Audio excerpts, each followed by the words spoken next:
Hello and welcome to another playback hack video. In this video I'm going to quickly show you how to control the exact playback parameters of a trill. And this is something that many people don't know how to do, but is in fact incredibly simple and very useful. So I have a trill here ready to go, and if I play it for you, you'll notice that it's a typical vanilla Sibelius trill. It's not too fast, not too slow, and it's trilling on a major second.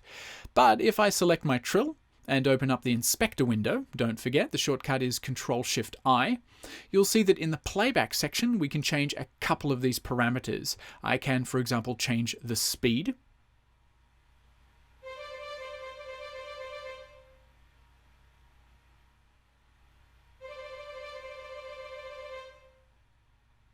But I can also choose to have a diatonic or a fixed trill.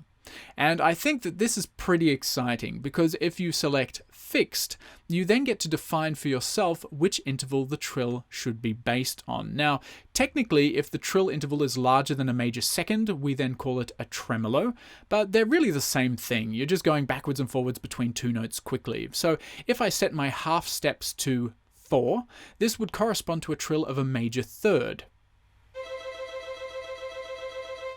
And the best thing is that we're not very limited to how big we make the trill intervals. We can make them quite ginormous.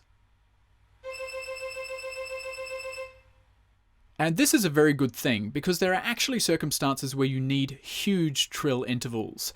On string instruments, for example, there's a technique called flageolet trill, where the instrumentalist trills between a normal note and a flageolet.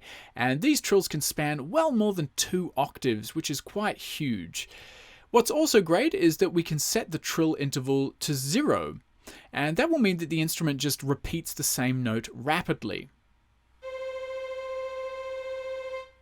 And again, this is actually useful because there's an instrumental technique called bisbigliando, which trills on one note. The instrumentalist just uses different fingerings for the same pitch. So again, it's something that you find in the real world.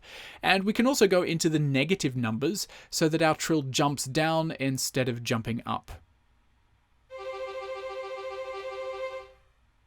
So that's pretty much it. I hope you start using this feature for your trills, and I'll catch you in the next lesson.